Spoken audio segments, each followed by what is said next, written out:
2월 16일 수요일 은혜와 회복을 위한 가정 예배를 드립니다. 다 함께 주님이 가르쳐 주신 기도하고 오겠습니다.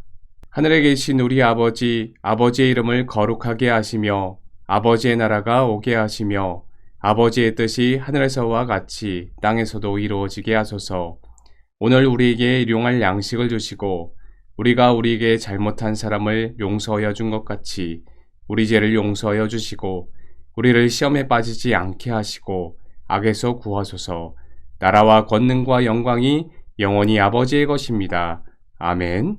찬송가 322장 세상의 헛된 신을 버리고 함께 찬송하겠습니다.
이 시간 하나님의 말씀은 예레미야 22장 10절에서 19절 말씀입니다. 한 절씩 교독합니다. 너희는 죽은 자를 위하여 울지 말며 그를 위하여 애통하지 말고 잡혀간 자를 위하여 슬피 울라. 그는 다시 돌아와 그 고국을 보지 못할 것임이라. 여호와께서 유다 왕 요시야의 아들 곧 그의 아버지 요시야를 이어 왕이 되었다가 이곳에서 나간 살롬에 대하여 이와 같이 말씀하시니라. 그가 이곳으로 다시 돌아오지 못하고 잡혀간 곳에서 그가 거기서 죽으리니 이 땅을 다시 보지 못하리라. 불의로 그 집을 세우며 부정하게 그 다락방을 지으며 자기의 이웃을 고용하고 그의 품삯을 주지 아니하는 자에게 화 있을진저.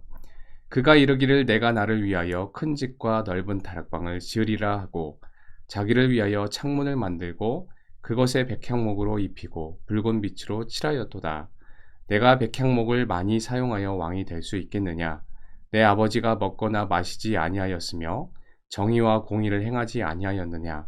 그때에 그가 형통하였었느니라. 그는 가난한 자와 궁핍한 자를 변호하고 형통하였나니 이것이 나를 알미 아니냐? 여호와의 말씀이니라. 그러나 내 두 눈과 마음은 탐욕과 무죄한 피를 흘림과 압박과 포악을 행하려 할 뿐이니라. 그러므로 여호와께서 유다의 왕 요시야의 아들 여호야김에게 대하여 이와 같이 말씀하시니라. 우리가 그를 위하여 슬프다 내 형제여 슬프다 내 자매여 하며 통곡하지 아니할 것이며 그를 위하여 슬프다 주여 슬프다 그 영광이여 하며 통곡하지도 아니할 것이라. 그가 끌려 예루살렘 문 밖에 던져지고 나귀같이 매장함을 당하리라. 아멘. 민방위 훈련에 가면은 빠지지 않고 받는 훈련이 바로 지진 대피 훈련입니다. 천재지변은 언제 어디서 어떻게 발생할지 모르기 때문에 재해에 대한 그런 준비가 필요하지요.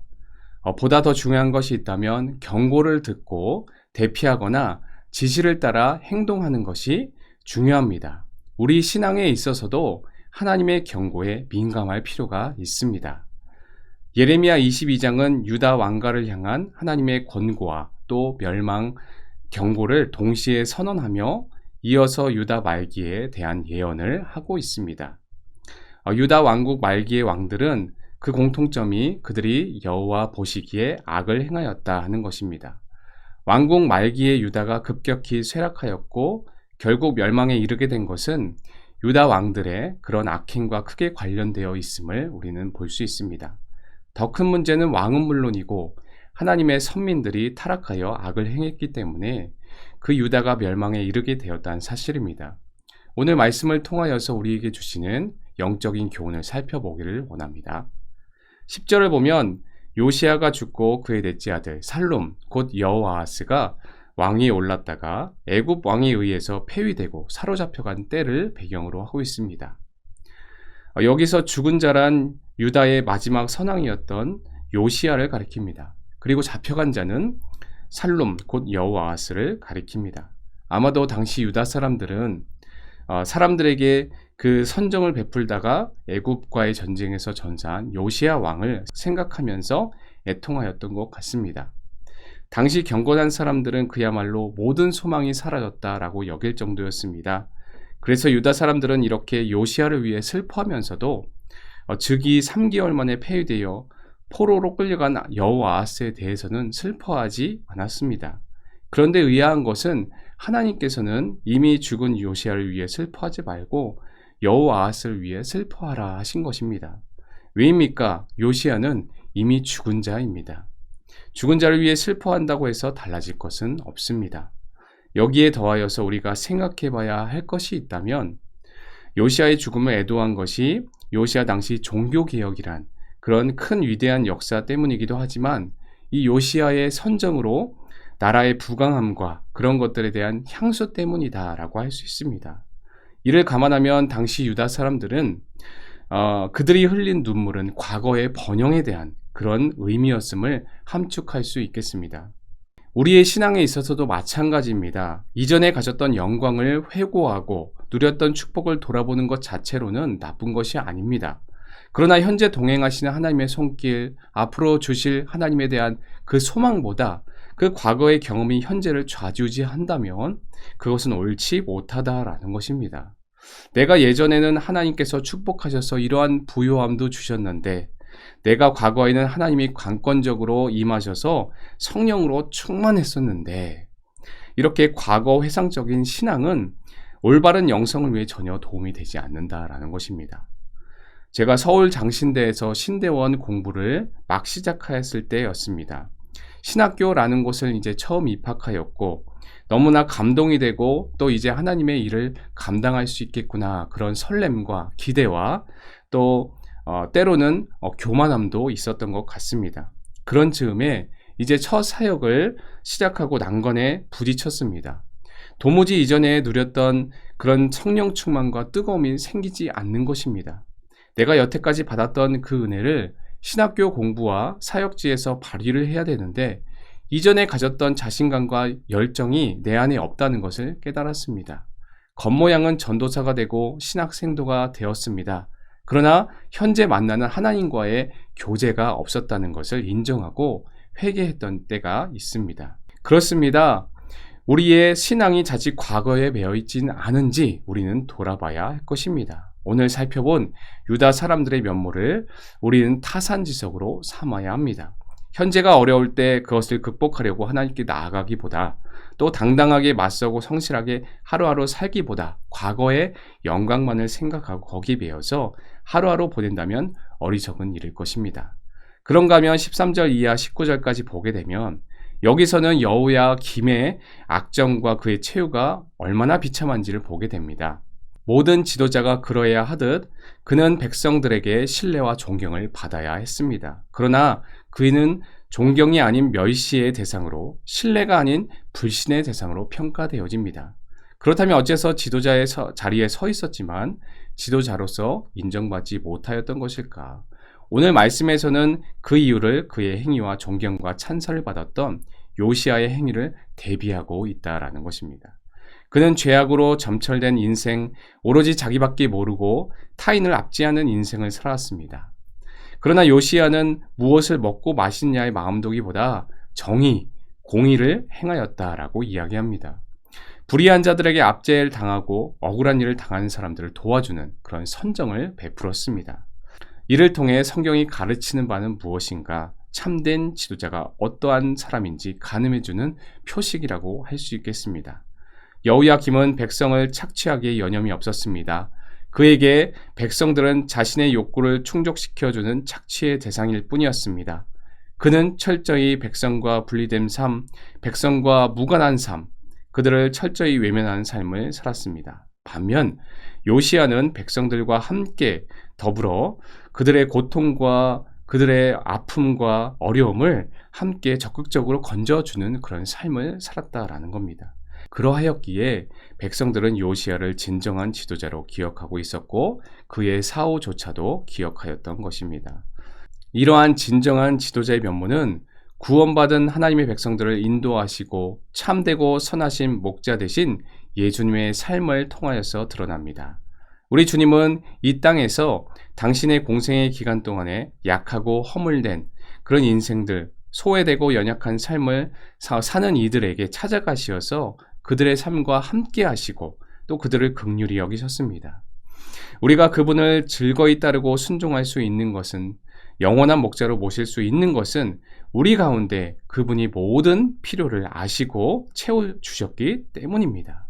성도된 우리는 그리스도인으로서 이 세상과 구별된 삶을 살아야 되지만, 그러나 동시에 이 사회를 영적으로 이끌어 나갈 리더로 서야 합니다. 자기 자신보다는 타인의 삶을 알아야 되는 그런 일들에 힘써야 한다라는 것입니다.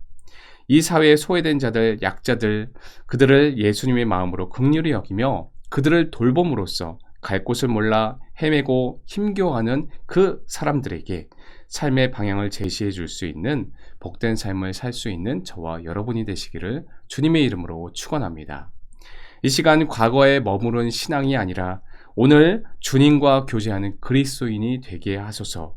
또한 타인의 삶을 긍휼히 여기는 하나님의 사람이 되길 원합니다. 함께 기도하겠습니다.